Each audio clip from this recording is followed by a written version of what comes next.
ایک نہایت ہی اہم موضوع پر گفتگو کرنے کے لیے میں کچھ آپ کے گوش گزار کرنا چاہتا ہوں۔ امامت کا شعبہ بہت ہی اہم ہے۔ امام بننا، لوگوں کو نمازیں پڑھانا، یہ بڑی شرف والا، عزت والا، عظمت والا کام ہے۔ امام کو میرے اللہ کریم نے، میرے آقا علیہ الصلوۃ والسلام نے بھی عزت و عظمت عطا فرمائی، اور لوگ بھی بڑی ادب و احترام کی نگاہ سے امام کو دیکھتے ہیں۔ لیکن افسوس کے ساتھ ہمارے ائمہ حضرات دین کا کام کرنے میں تھوڑی سستی سے کام لے رہے ہیں۔ دیکھیں، ہمارے ائمہ حضرات آج کل جو اکثریت کا جو طور طریقہ ہے وہ یہ ہے کہ وہ ہم مسلمانوں کو 5 وقتہ نماز پڑھاتے ہیں، جمعہ پڑھاتے ہیں، اور زہ نصیب اگر کسی ایک نماز کے بعد، نماز فجر یا نماز عصر کے بعد درس قرآن یا درس حدیث شریف یا درس فقہ دیا جاتا ہے، بہت ہی اچھی بات ہے، اس کے فوائد بھی اپنی جگہ ہیں۔ لیکن میں یہ پوچھتا ہوں، جو ائمہ حضرات صرف نماز پنجگانہ پڑھاتے ہیں، صبح کو نماز فجر جماعت کے ساتھ پڑھائی، گھر چلے گئے، پھر ظہر کے وقت آئے، ظہر پڑھائی، گھر چلے گئے، پھر عصر کے وقت آئے، اسی طرح 5 نمازیں پڑھاتے ہیں۔ اگر کوئی مسئلہ پوچھ لے تو اس کو مسئلہ بتا دیا، اگر کوئی مسئلہ نہ پوچھے تو بسم اللہ، جب پوچھے گے کوئی تو بتا دیں گے۔ تو آپ دیکھیں، کیا اس کے اندر دین کی خدمت ہے یا نہیں؟ اس کے اندر دین کا کام کیا جا رہا ہے یا نہیں؟ امامت یہ مصدر ہے جس کا معنی ہے رہنمائی کرنا، رہنمائی کرنا۔ امام یہ اسم جامد ہے، اس کا مطلب ہے رہنما، پیشوا، رہنمائی کرنے والا، پیشوائی کرنے والا۔ اگر ایک امام 5 وقتہ نماز پڑھاتا ہے، اس کے بعد گھر جا کے سو جاتا ہے، یا کسی ایک نماز کے بعد، نماز فجر یا عصر کے بعد درس قرآن، درس حدیث یا درس فقہ دیتا ہے،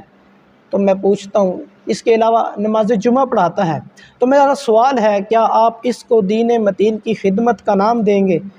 یار، یہ تو آپ نے کرنا ہے، یہ تو آپ کی ذمہ داری میں شامل ہے، یہ تو آپ کی ڈیوٹی میں شامل ہے۔ اگر آپ نماز پنجگانہ نہیں پڑھائیں گے تو لوگ آپ کو رکھیں گے نہیں، اگر آپ جمعہ نہیں پڑھائیں گے تو لوگ آپ کو رکھیں گے نہیں، اگر آپ کسی ایک نماز کے بعد نمازی حضرات کو درس نہیں دیں گے تو لوگ آپ کو رکھیں گے ہی نہیں۔ تو پتہ چلا یہ ہماری ضروریات کے اندر ہے، یہ ہماری ذمہ داری کے اندر ہے، یہ ایک فریضہ ہے۔ یہ تو ہم اپنے وقت کے لیے کر رہے ہیں، جو ہم جس وقت کو ہم نے بیچا ہے، جس وقت کے ہم پیسے لیتے ہیں، جس کا ہمیں اجارہ دیا جاتا ہے،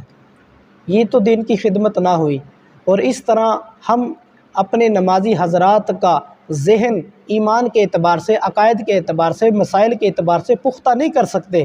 آج سوشل میڈیا کے اوپر کتنے فتنے موجود ہیں، طرح طرح کے بد مذہب لوگ موجود ہیں، طرح طرح کا مواد اپلوڈ کرتے ہیں، اور ہمارے نمازی حضرات ان کے پاس اتنے ٹچ موبائل موجود ہیں، پیکج لگے ہوئے ہیں، یوٹیوب چلاتے ہیں، طرح طرح کی ویڈیوز سامنے آتی ہیں، وہ سنتے ہیں۔ آپ جمعے کے اندر یا فجر یا عصر کے بعد درس دیں گے، بہت اچھی بات ہے، لیکن میں کہتا ہوں کہ جب تک آپ کی تقریر اس وقت تک آپ کے نمازی کو فائدہ نہیں دے گی جب تک اس کے ذہن میں آنے والا اعتراض، اس کے ذہن میں آنے والا اشکال، اس کے ذہن میں آنے والا سوال آپ کلیئر نہیں کریں گے۔ تو وہ نماز جمعے میں تو آپ یہ کلیئر نہیں کر سکتے، فجر یا عصر کے بعد آپ درس دیتے ہیں، اس میں یہ ان کے مسائل، ان کے اشکالات، اعتراضات نہیں دور کر سکتے، کیونکہ وہ آپ کو پوچھیں گے نہیں۔ جمعے میں تو آپ نے بولنا ہے، پورے مجمع میں سننا ہے، اس وقت تو آپ اکیلے کر رہے ہیں، لیکن فائدہ اس وقت ہوگا کہ جس وقت آپ ان کو الگ سے ایک ٹائم دیں، نماز عشاء کے بعد 1 گھنٹہ رکھیں، نوجوان نسل جو آپ کے پیچھے نماز پڑھتی ہے ان کو لیں، ان کو بٹھائیں، ان کو کہیں کہ میرے بھائی آج ہم نے عشاء کے بعد 1 گھنٹہ آپ نے دینا ہے، روزانہ ان کا 1 گھنٹہ لیں، اور 1 گھنٹے کے اندر آدھا گھنٹہ ان کو عقائد پہ آپ درس دیں،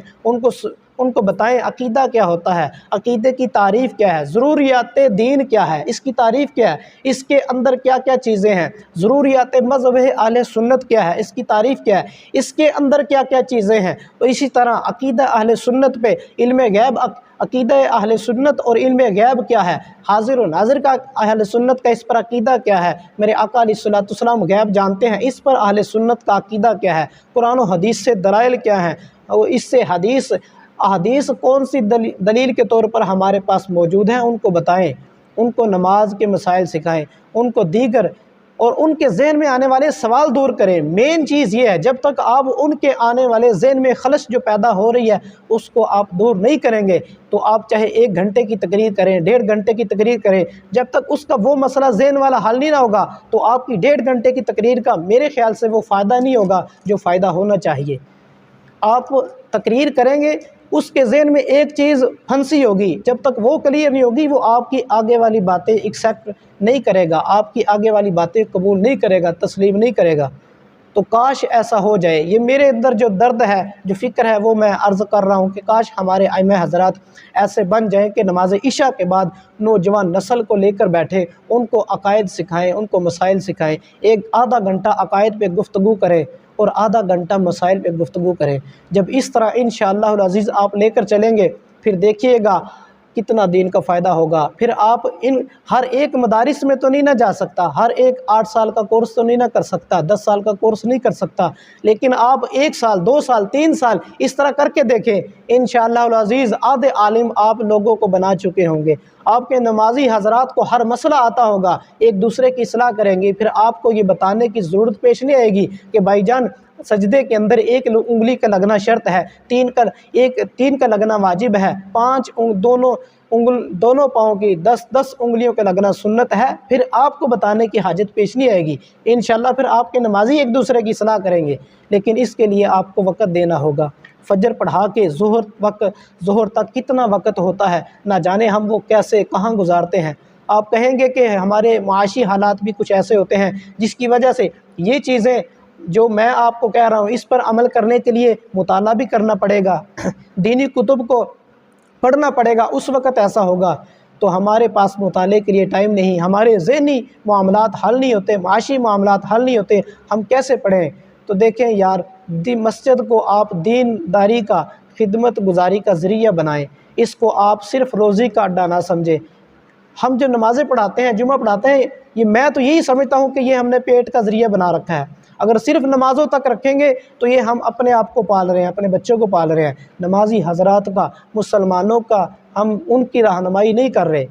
امام ہے نا آپ، امام کا مطلب ہے رہنمائی کرنے والا، تو رہنمائی کریں گے تو امام کہلائیں گے نا۔ پیشوا، رہنما،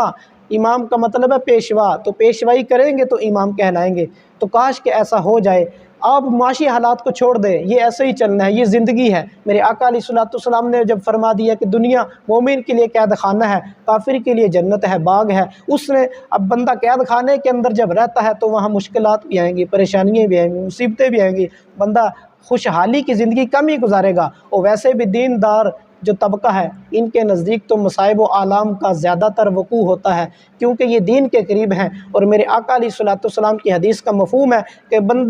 بندے پر مصائب و آلام اس کے ایمان کے مطابق آتی ہیں۔ جس قدر ایمان مضبوط ہوگا، جس قدر دینی خدمات میں بندے کا جذبہ زیادہ ہوگا، اس وقت رکاوٹیں، مصیبتیں، پریشانیاں بھی آئیں گی، لیکن انشاءاللہ جب ہم صبر کرنے والے بن جائیں گے، دین الہی کا کام کرنے والے بن جائیں گے، انشاءاللہ پھر تمام مشکلات بھی حل ہو جائیں گی۔ کاش کہ ایسا ہو جائے کہ ہم 1 گھنٹہ 5 نمازوں کے علاوہ، جمعے کے علاوہ، درس کے علاوہ 1 گھنٹہ دینے والے بن جائیں، تو انشاءاللہ العزیز پھر دیکھیے گا کہ آپ کے نمازی حضرات میں کیسی تبدیلی آئے گی۔